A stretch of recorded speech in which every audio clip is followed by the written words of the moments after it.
Good evening, everyone, and welcome to our Wednesday Facebook Live with GAE.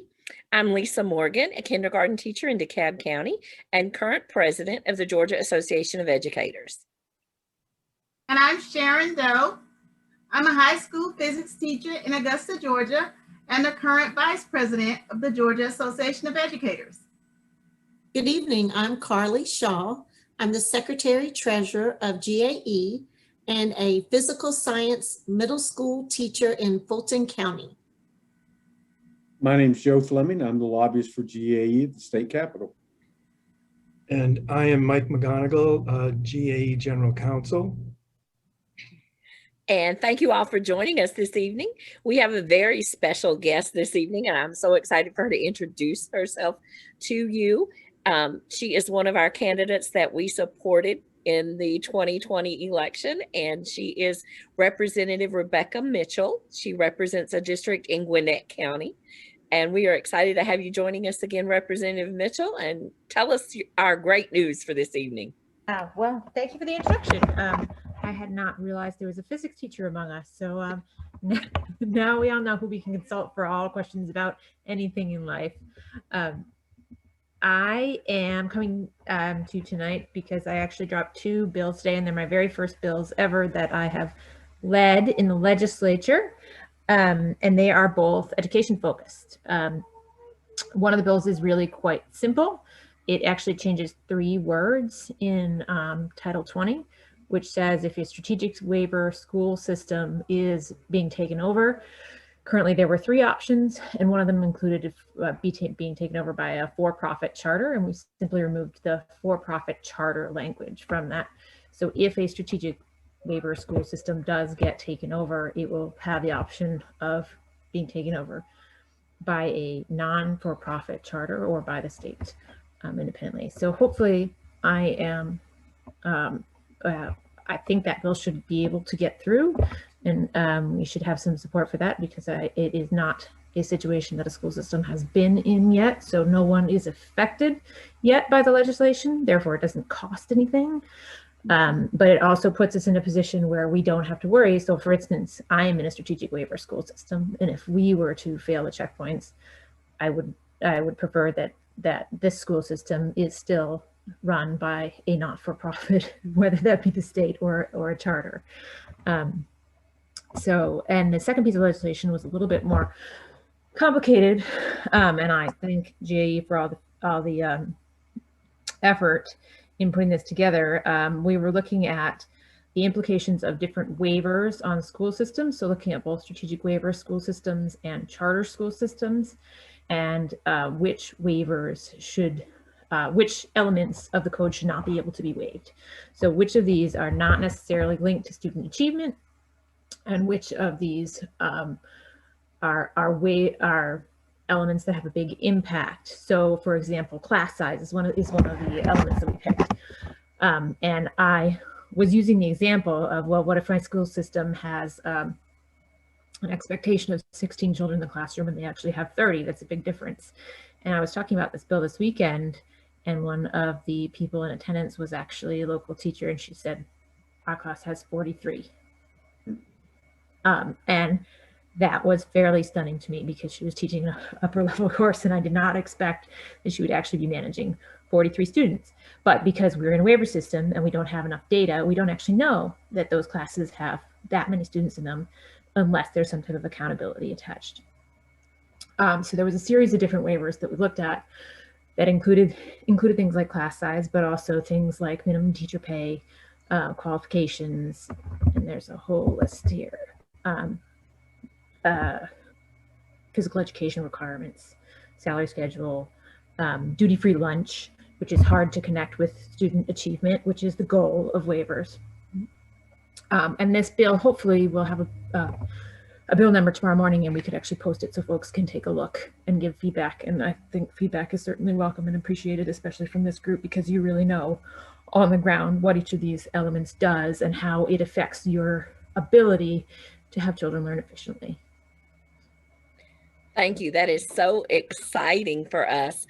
And I know some of the people that are watching us this evening may not have attended our Rice at Night session. We did one in November and one in January about the strategic waiver system and how it came to be and what it means and all those things that the school systems can waive. So I dropped in the comments the link to the YouTube video. Don't go watch it now, stay with us here. But later this evening or tomorrow, you can always come back and watch that so you can learn about these waivers and how we got to having the waivers, how we got to the point that 40, is that what you said? 43. She said there were 43 people. In a high school upper level class. Yeah, we all know as educators that the more students that we have, that's less individual time for each student. So how did we get to where 43 is perfectly acceptable and everybody's seemingly okay with it? We're not okay with it. And I'm sure if the parents of those students knew, they might not be okay with it. So we are excited about that. And I'm also very excited about not for profit not being allowed to run our schools, because our schools are not about making money. We're about making a difference. So go ahead, John. Lisa or Mike, I know a lot of our members are not familiar with the real life implications of these waivers. How did we get here that the Department of Education can grant local systems waivers for things like class size and duty-free lunch and fair dismissal? Mike, you're muted.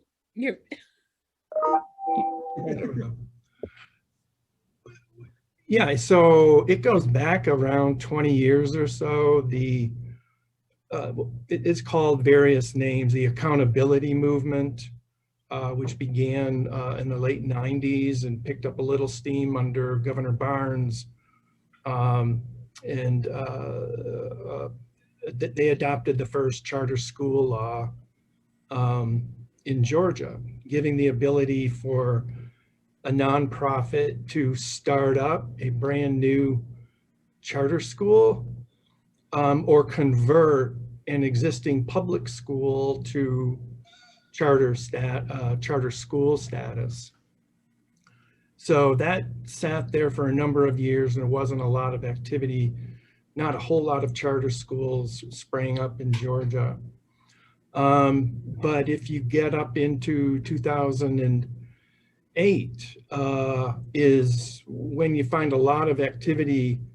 And Georgia was the first state in the nation to adopt a law that granted school districts as a whole entity to become a charter school system, which meant in effect that if there's an exchange or a bargain made between the state and the local board of education, and the deal or the contract, a charter is a contract between the local board and the state, that if you waive all of the laws in Title 20, those onerous, bad state laws that are keeping down student achievement, if you can waive all of that, then student achievement will escalate. And it's the same private market principles that you find in the private marketplace of competition between private companies, right? Competition is better. The less regulation for private business to make a profit is better. And so those concepts began to creep into our public education system. Like I say, 20 years ago, 2008, the charter system law. Then we, found ourselves in a situation whereby 2015, all school districts in Georgia had to choose one of three models of delivery of public education. The first choice was, to waive all laws in Title 20, become a charter school system model, or become a strategic waiver system model, and there's really no difference substantively between the strategic waiver system and a charter school district system, except that a charter school, a strategic waiver system can pick and choose which of the laws they can waive in Title 20. Or they could remain what was referred to back then as a status quo. Well, nobody really wants to remain status quo. At the time, that was loaded language, and it still is loaded language. And so as a result, I think there were only two systems that remained status quo. In a subsequent legislative session, the term status quo was substituted for traditional model. So we have two traditional models in Georgia that all of Title 20 applies. And then you have, there's a split among the districts between charter school system, where everything is waived, and strategic waiver, where the district gets to pick and choose which of the Title 20 laws that they simply don't want, they don't have to follow. It's like me or you going up to a red light and just running through it with no penalty, not getting a ticket, nothing, because we've been granted a waiver of any accountability or any enforceability of the traffic laws. I mean, that's a rough analogy, but it is true. And one of the things I said to Joe earlier during the legislative session, our legislators are down there now debating education bills, working very hard on education bills. And the reality is all the work they are doing, the systems can then go in and waive those laws. So really, we've put a system in place where our legislators are trying to do what they believe is the right thing for our schools and students. But then somebody else can just come along and say, well, I didn't think that was a good idea, so no, we're not going to do that. Right. So we are very excited, Representative Mitchell, that you have that bill coming forward to begin to take some of this out of it. You talked about 43 students in a classroom. Have you heard about other situations and other legislators that are willing to assist and sign on and join this effort? Well, both of these bills were dropped with a full list of co-sponsors. So I mean, I think everyone is very passionate about education, and we all come from different motivations and different directions. And so I think you find a lot of support for making sure that we are doing the best that we can, and different people interpret it different ways. But overall, I've seen fairly positive response to these suggestions. And I think especially because we're looking at elements that really people do care about at a personal level, right? When you find out that class sizes have been waived and that your kindergartner may be in an extremely large classroom, and if you have a kid where, like mine, where it's very hard for them to deal with that situation, you are really motivated as a parent to say, what can I do? What can we see that would change, that would make that job more doable, right? I mean, I only have 4 children, and I understand trying to navigate and more children makes it a lot harder. And certainly if you have children that need more attention and you don't have the time to give that to them, it's just a really hard barrier to overcome. So I think folks want to understand what accountability there is, what accountability there isn't, and what the implications of these waivers really are. And our school system is not intuitively easy to understand, right? We talk about QBE a lot, and we talk about fully funding QBE, but we don't really understand the balance between QBE, Title 20, strategic waivers, and charter systems, right? And what it means to fully fund a system, and what it means to have Title 20 if most of those rules are waivable. So I think overall, the idea that we want to be able to evaluate what's happening. We want to understand what's happening where, and we want to be able to protect some of the basic elements that make this job doable are all things that find support. And so I have spent a whole bunch of time, because I don't come from K-12 education as a background, reading as much as I can to understand. I think it's really important in Georgia to not only understand where we are now, but how we got there, right? And that journey that Mike talked about. But you can see where the checks slowly get removed from the system over time. And you can see that when you first remove a check, it doesn't necessarily affect the system very much, right? Because people are going to change incrementally. But when we remove these checks now 20 years ago or 15 years ago, we've had a lot of opportunity for drift and not necessarily a system set up to evaluate that drift and figure out whether we are actually moving in directions that are directly helpful for students and for teachers to do their jobs and for educators to do their jobs effectively. So it really gives a good opportunity to have that discussion about, well, we allowed 100 waivers right now.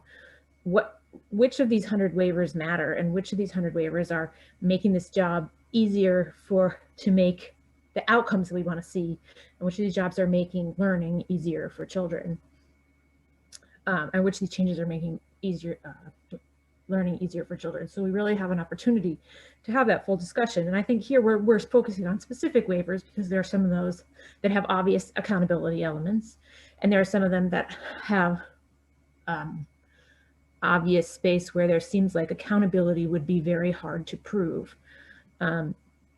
But overall, it's the start of a discussion to say what's the best way to go from here. I think you make a great point, Rebecca. These waivers are granted in exchange for a promise for academic improvement among students. And it's just really hard for me to wrap my mind around the idea that larger classes are somehow going to translate into scholastic improvement. But that's what the law says. If you're going to get these waivers, you're going to have to show student academic achievement. And I dare anyone to show a correlation between big classes and learning. Also for our members that are online, there are many systems that have waivers, not only class size and others, but for the salary step schedule. So theoretically, I don't believe it happened, but theoretically, the $3,000 pay raise that classroom teachers got 2 years ago could have been diverted to any number of purposes if they had a waiver from the salary step schedule. They could have diverted it to beautifying the campus and landscaping. I think most were smart enough to see that diverting that money to a purpose other than which it was intended would have been bad politics. But that's the reality, is that a district could divert that money. And again, I'm not sure how you can make a correlation between that and student academic performance. Well, speaking of waivers in general, I'm curious to know if there has been research done to see how these waivers specifically affect children with IEPs and 504s. Because theoretically, if a school system doesn't have to adhere to the regular rules, what's going to stop them from adhering to those laws in 504s and IEPs? Those laws cannot be waived. I mean, that's the short answer to it. Now, whether there's some sort of, ancillary issue around it, I don't know, but I do know the waiver laws do specifically say you cannot waive the federal IDEA or Section 504 or civil rights laws, things like that. But you can put those students in a class with 43 other children, and it's very difficult to meet their needs and when they're in a large group like that. And that really doesn't meet their needs in the way that we're trying to with the 504 and the IEPs. And that's the unfortunate thing about these large class sizes that are kind of unchecked. And in the case of charter systems, they don't even have to accept those students into their schools. Oh, Well, no, sometimes, sometimes I mix the two. A charter school, like the Mike Joe and Sharon Charter School is a nonprofit and we run it as a nonprofit. We do get to pick and choose who we admit into our charter school. But the concept we're discussing tonight really is not about the mom and pop charter school. It's about waivers for, school districts. And so there are still public schools. And so they must take everybody, actually. It's still a public school in that sense. In other contexts, they do get to pick and choose what's a private and what is public, and that's part of the bigger narrative about waivers is you see the government as really not your friend, and they're there, and the laws are there as somehow repressing creativity and freedom in ways that teachers are to be liberated from. It's the same free market principles being introduced into this whole waiver. The concept of waiving laws if you waive them, student achievement will increase. Mike, I was with you for a while, but you kind of lost me at the fork in the road. Yeah, well, and it does get sometimes difficult to understand. It's like, can this possibly be happening? Can I really, walk up, go through a red light with no accountability in my car? And the answer is yes. If you've waived education laws, there's very little accountability. And there was a study performed by the Georgia Department of Audits a few years ago that looked at whether there's any causality between waiving these laws and student achievement. And this report is publicly available, Georgia Department of Audits. And they spent, I'm sure, lots and lots of money and time investigating what the causes and effects. And my interpretation of it is they just threw up their hands and said, well, we really don't know if any of these waivers really work or not, which is it's a very troubling sign that, your own state government doesn't know if this grand experiment in waiving laws to increase student achievement is actually working. So. And I know when Representative Mitchell first started talking with us about this, it was very concerning to her as a parent. And so I think one of the things that's a big issue here is if educators don't fully understand the waiver law and how it implicates our students, parents certainly don't understand these laws and how it's impacting their students.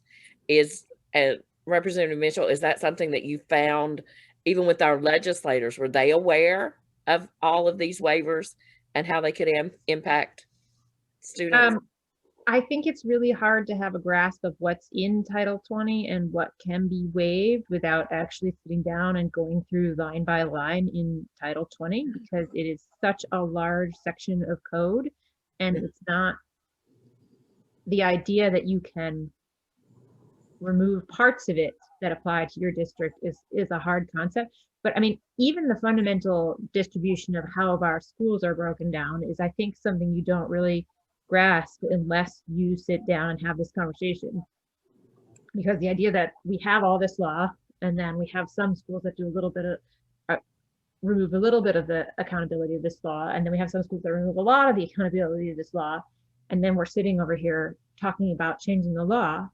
It, you know, it isn't something that you assume is how the system is set up, because you assume that the majority of systems are tied to the laws that we spend so much time debating.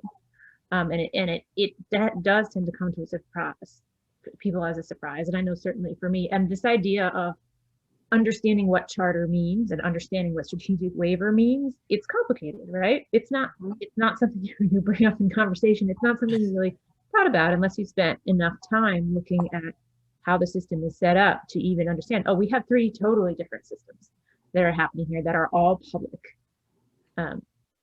And so another thing for me, so I come from data science, right? I understand how to look at data and I understand how to evaluate causality. So when you're looking at how these systems are set up, it's also very surprising to me that the evaluations, especially for impact of waivers, were set up in such a way that you're looking at 5 outcomes and you can put any number of changes in and then say, did my outcomes change? So if you put in if you say we're going to waive one thing, and you look at the 5 outcomes and see if they go up or down, you have a reasonable ability of assessing the impact of that. If you throw in 20 different waivers and then look at the outcomes and say, well, the outcomes went up, so did these 20 waivers work, or did one of these waivers work, or did 4 of these waivers work? And how do I evaluate that? And I think that's what Mike's talking about in this report. It's just because the way the scale of changes happened, it gets really difficult to disentangle the impact and then say, well, this is something that we should be keeping, and this is something that we should be thinking about whether we actually get a benefit for students and for the school system itself if we're waiving these elements. So I think it is not inherently transparent, and to make it so, we need a lot of communication about what's actually happening there. And for instance, I think if you ask the average person what structure their local public school system was in, they would not know. Now, what you said, I understand that completely, because as a science teacher, and when our kids are doing a science experiment, we teach them to manipulate one variable at a time. So when we have waivers for all of these different things, for class size, for length of school day, for pay scale, yeah, it is hard to tell which one had the greatest impact, if any of them had an impact on student achievement. Right. So I understood what you said completely from a scientific standpoint. It's the F test versus the post hoc analysis, right? Yes. Rebecca and All right, guys, didn't realize we'd go that direction with this. We'll talk later. Yeah. Rebecca and Lisa, I have one other question. I don't think many of our teachers know that the fair dismissal laws are waived by a number of districts. I'm wondering how the bill would affect that. Is it addressed? What's the impact on our members? Things of that nature. Well, I can speak to whether it's, I mean, so the fair dismissal laws are included here. So that is an element that we did ask that not be waived in both charters and strategic waivers. Lisa is going to have to speak about the impact on your particular members, because that I don't. Yeah, that would be a tremendous benefit for our members. That would be something tremendous for our members to have back, because fair dismissal simply says that an educator who has signed their 4th contract, so they've had 3 years of successful teaching in their career, they then have rights to due process if their contract's going to be non-renewed. It simply gives us the right to that basics, to know what the allegation is that we have not done or that we have done, and then to have a hearing and to have some basic due process rights. And we know that those who want to eliminate that for us, they sometimes call it tenure, but we don't have tenure here in Georgia. We have fair dismissal rights. we know that the process can be followed. And if there is an educator that there needs to be something needs to happen and maybe they need to look at something new as a career, it's not a good fit, that process can be followed. And so it doesn't tie the hands of administrators. So knowing that that would be back for our educators. And I will say in August and September, we had systems that in the midst of the pandemic amended their strategic waiver contracts and waived fair dismissal, which is to me the absolute worst time to be taking a right away from an educator. And I'm going to do our first commercial of the evening because we've been talking about all this great legislation and what's happening at the Capitol. So GAE Day at the Capitol is next Thursday, February. We're still in February, February 25th. And we will begin at 8:30 that morning. Joe has been working, lining up legislators to come speak to us. We will have our usual registration. We'll have speakers from legislators. Then, since the Capitol is basically shut down, and Rebecca was saying earlier that she is seated in the gallery, that's her official seat as a legislator. We can't all go to the gallery to watch the legislature. We can't meet you at the ropes and have a conversation. So we do have an activity that's going to kind of replace that everybody will be lobbying legislators. And if you signed up, if you had already signed up, we've sent you a package in the mail. If you were not one of the first 120 to sign up, then we will be asking you to do that virtually as well. And then we will have more speakers. So I'm going to put the link in the comments. And if you are not yet signed up for GAE Day at the Capitol, we ask you to sign up soon. And we've got children coming to say hi. We'll all say hi. We're all teachers. Bobby, say hi. Say hi. Hi. Hi. He's going to be a brand new first grader. He's going to have never been inside a school building before when next year starts. So you probably don't want 43 of him, but you're getting the one. As a kindergarten teacher, I can say we always had students who came and it was their first day of school.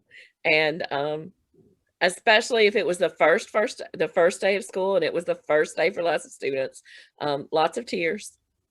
And but I can tell you that some of those first day tears gave way to lots of smiles and hugs. And he's real weird. I apologize. I can't.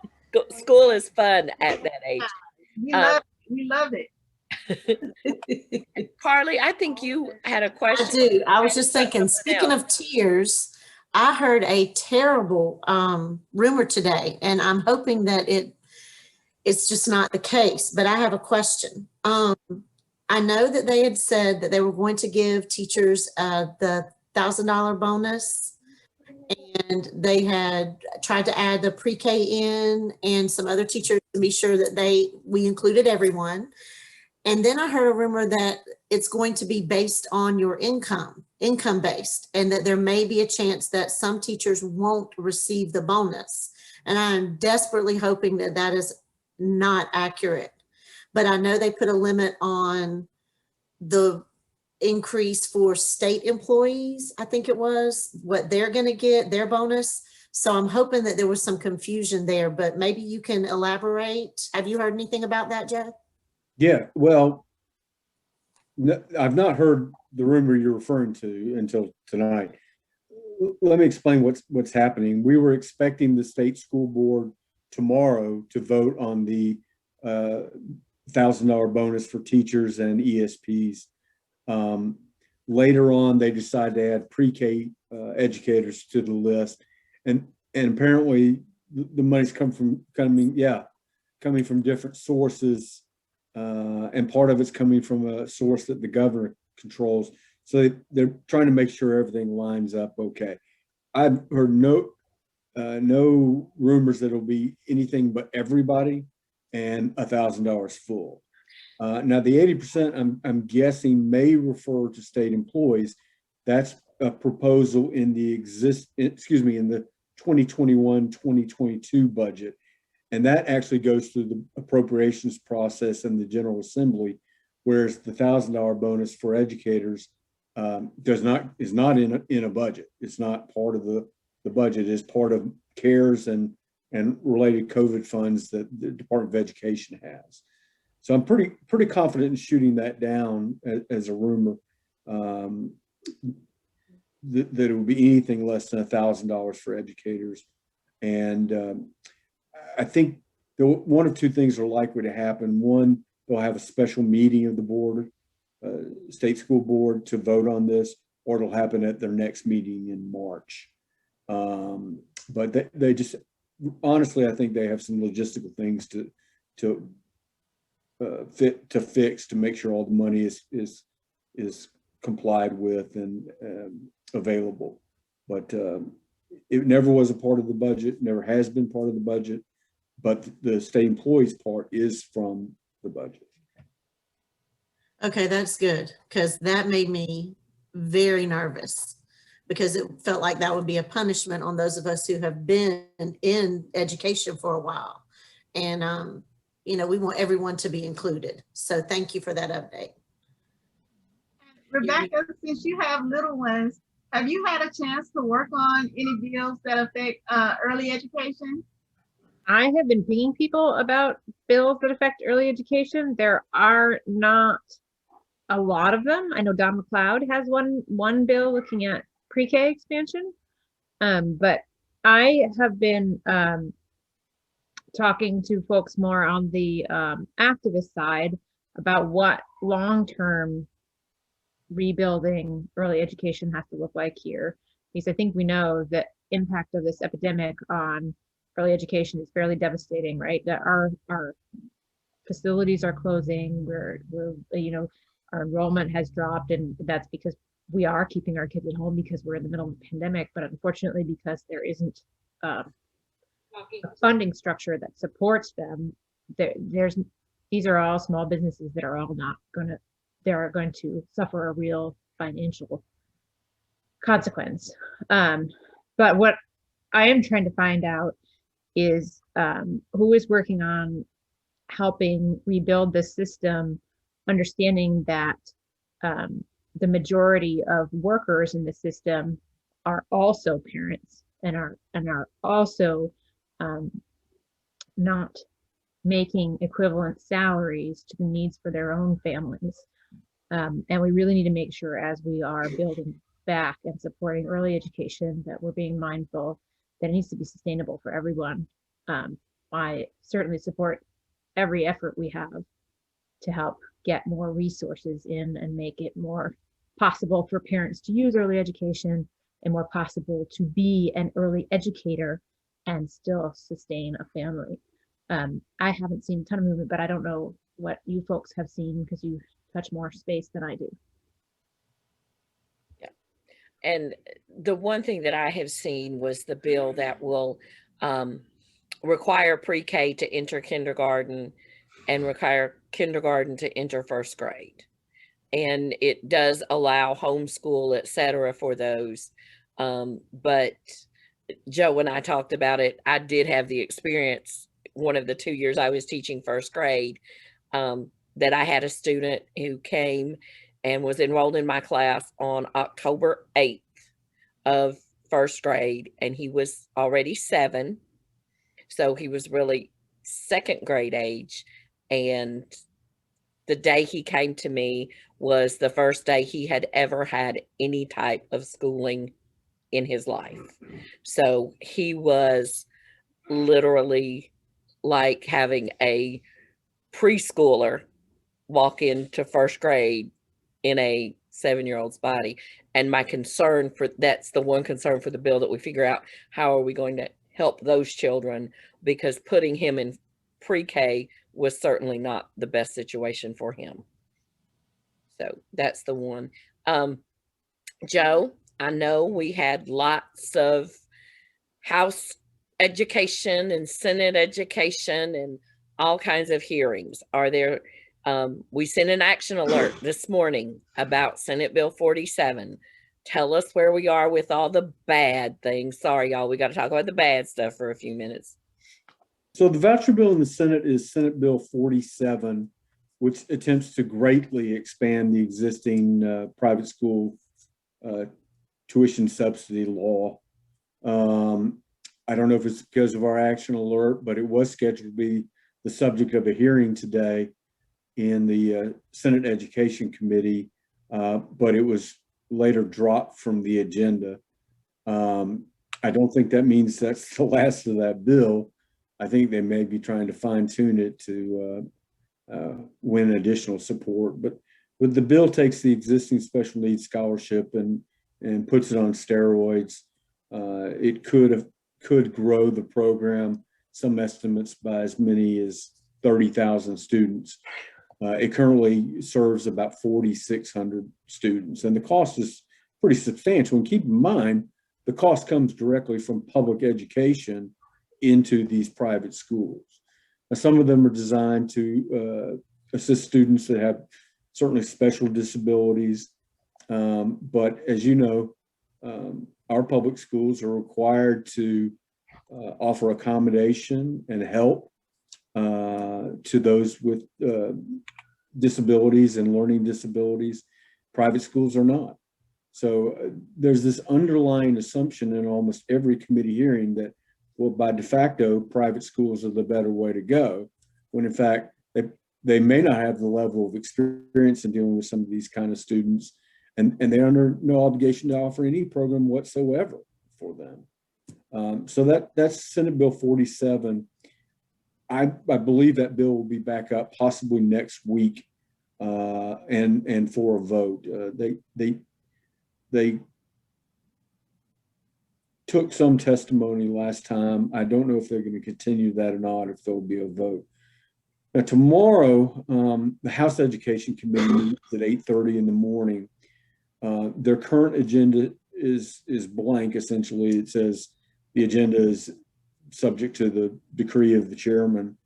It is quite possible that the House voucher bill, HB 60, will be a subject of a vote or additional testimony.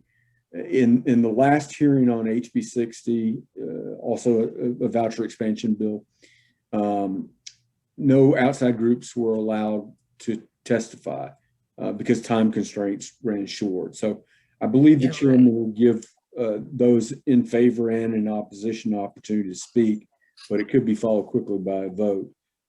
This bill is kind of morphing into a little bit of what the Senate bill is, but it would create a third voucher program in Georgia. The existing special needs voucher program, the tax breaks that parents can get for sending their kids to private school. And this is an educational saving, or I can't remember what they call it, educational scholarship fund. But it's all state money, taxpayer money, your money, my money, that's going to subsidize private school tuition.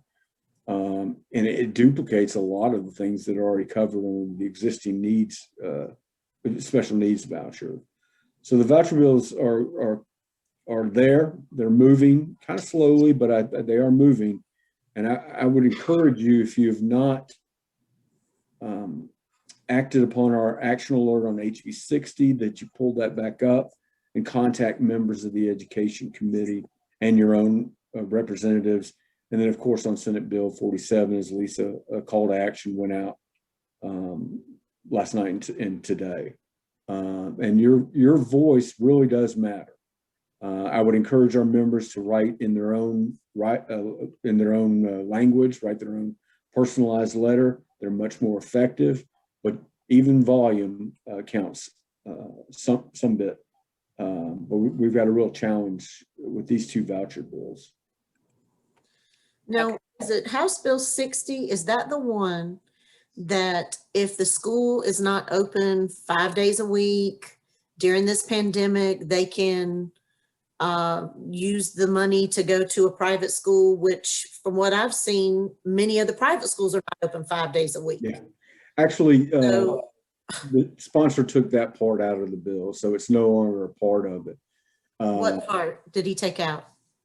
that a student would qualify if the public school in which they're attending was closed basically for one day because of COVID. So that's not a part of the qualifications for this educational scholarship fund, which is an improvement, but you put lipstick on a pig and it's still a pig. And Still oinks the same. Yeah, and this is about taking money out of public education and giving it to private schools, and that just is not a wise choice, especially when we're now facing a $400 million cut in the current year budget. We have no idea what's going to happen in the next year budget when there's not as much COVID money to be spent. And according to the Georgia Budget and Policy Institute, public education has been cut in Georgia since 2003 by $10.3 billion. And the sponsor is testifying in committee that public schools are overfunded right now because of COVID relief. That and at one point in the hearing, the sponsor said that this will actually save public schools money because they have one less child to worry about educating and the cost associated with it, which of course doesn't even address the issue of fixed assets and other things. So it's a bill that would cost public education hundreds of millions of dollars.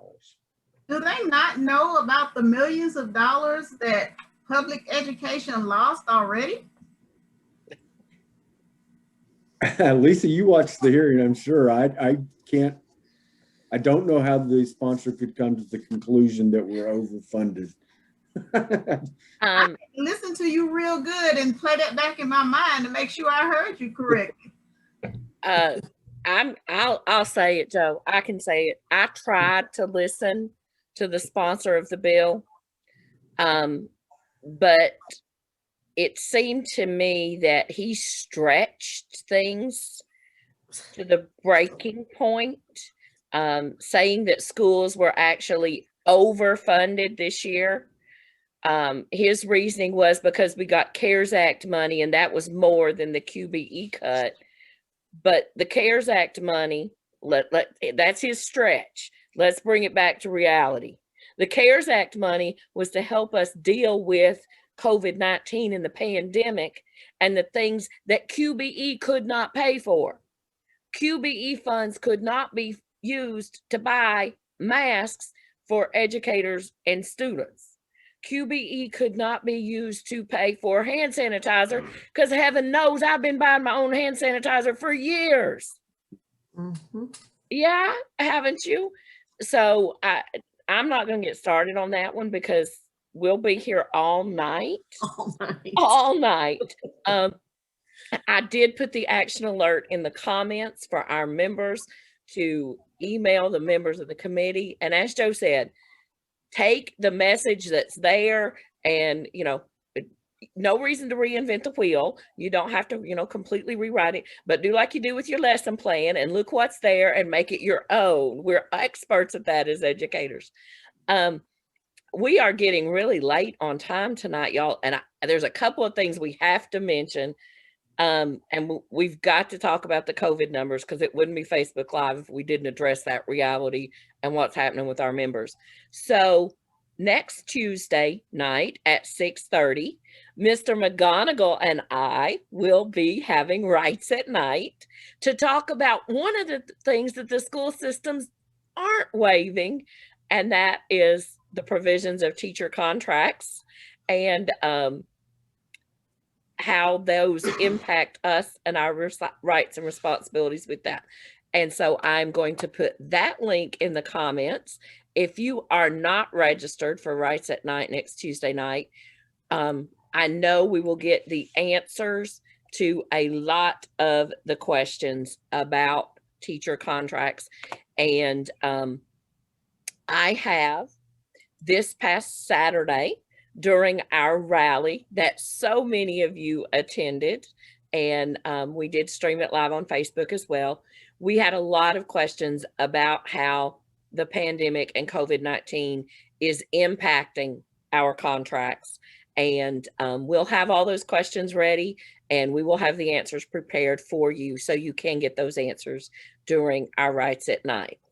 And before I depress us all with the numbers, we talked in the rally about what we must have in order for a return to buildings and face-to-face to be safe.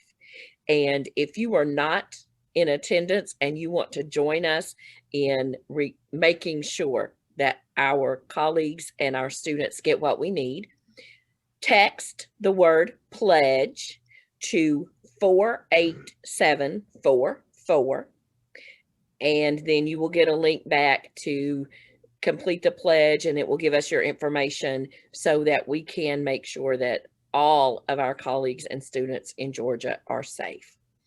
So here's the numbers. And Rebecca, you've been with us before, but I check the Department of Public Health website every day and get the numbers for positive cases of COVID-19 in Georgians birth to age 17. And as of today, that number is 87,574. 1 week ago, we had 84,993. So that's almost 3,000 in a week. 1 month ago, we had 71,096. While the numbers in the total population have gone down from the highs in January, it's not coming down that fast in our children. The month of January, I went back and calculated the average number of cases. In September and October,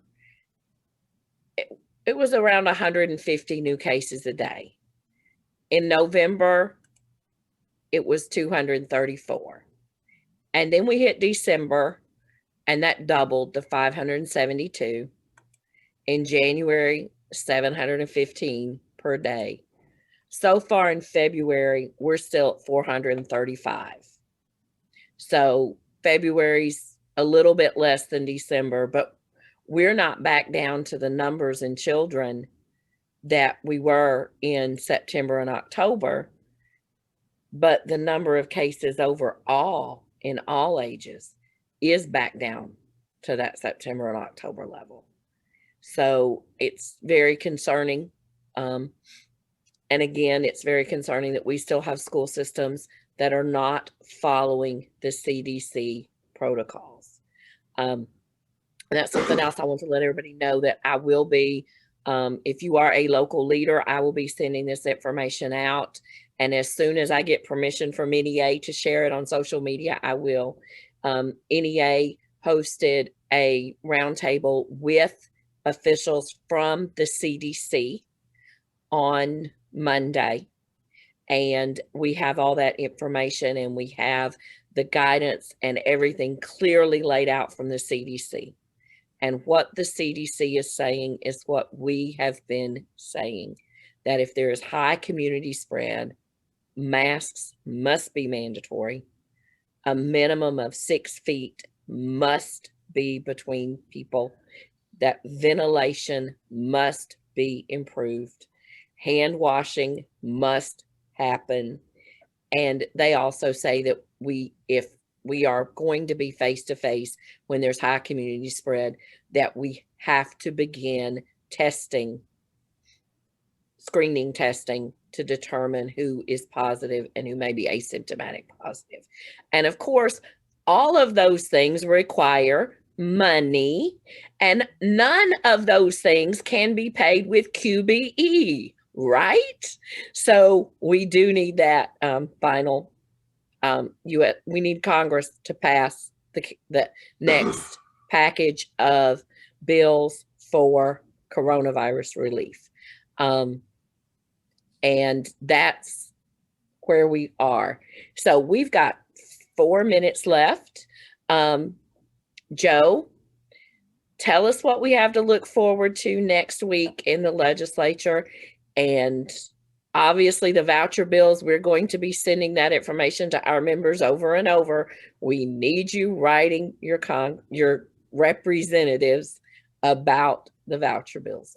Is there something else that we need to pay attention to next week? Yeah, looking forward to next week. The appropriations process or budget process, I think, will really step to the forefront. And we have a lot of questions about how education will be funded for the 2021-2022 school year. That will be an important issue. I believe we'll have an action alert calling on our members to contact members of the House Education Committee on Representative Mitchell's bill. I draw attention to her and see if we can get a hearing sometime soon. I've already mentioned the idea of the chairman of the committee, and so hopefully that'll happen sooner rather than later. And, you know, depending on what happens the next day, or so we're in session till they're in session Thursday tomorrow, and then out until Monday. Then it begins a pretty grueling week where they're every day, Monday, Tuesday, Wednesday, Thursday, Friday, which are long days. We'll have to see where we are on the voucher situation at that point as well. I did want to mention just one other bill that I think is a good bill, and that's the parental leave bill. It passed the House of Representatives today. Yeah, it would give educators 3 paid weeks off in the case of a birth, adoption, and I think also a foster child as well. Yeah. So you like that bill, Representative Mitchell? I voted for that bill. So I have a problem with creating a state standard that is insufficient and against guidelines. I think we've done that in a lot of situations this year, and 3 weeks is not enough. No, I agree. I voted for that bill because it will help people. But as someone who has read the ACOG guidelines, as someone who has had 4 children with 0 FMLA protection, we know that we should be talking about a minimum of 6 weeks paid leave. And we know that almost no countries have a system that does not have paid leave. So yes, we get 3 weeks. I'm happy that will help people. I'm really frustrated with that bill and the fact that we're not fighting to try to get 6 weeks through both chambers. I think you make a great point, but in some of our school districts, there is no maternity leave except sick leave or FMLA. So I agree. It should be 6 weeks. 3 weeks is a step in the right progress. If we get that change, we can try to get it to 6 weeks, either in the Senate or in another session. But you raise a really good point. But we do have, that is a piece of good news that we can leave with this evening. So it's not all gloom and doom. So we started with great news because Representative Mitchell has 2 bills that are going to help us deal with this waiver situation. And that is, I can't tell you how that makes me feel to know that we are actually doing good and working to do good for our students and our colleagues, our members, and also good news that there will be paid parental leave. Not what we need, but it's a start. I'll look at it the way I look at my students. We don't start the year where we intend to finish, but every step along the way gets us closer to where we want to be. So thank you all so much for joining us this evening. Thank you, Representative Mitchell. And we will see everyone Tuesday night for Rights at Night. Wednesday, we'll be back here for Facebook Live again. And then next Thursday is our GAE Day at the Capitol. So I hope we will see you all then. Everybody have a great evening.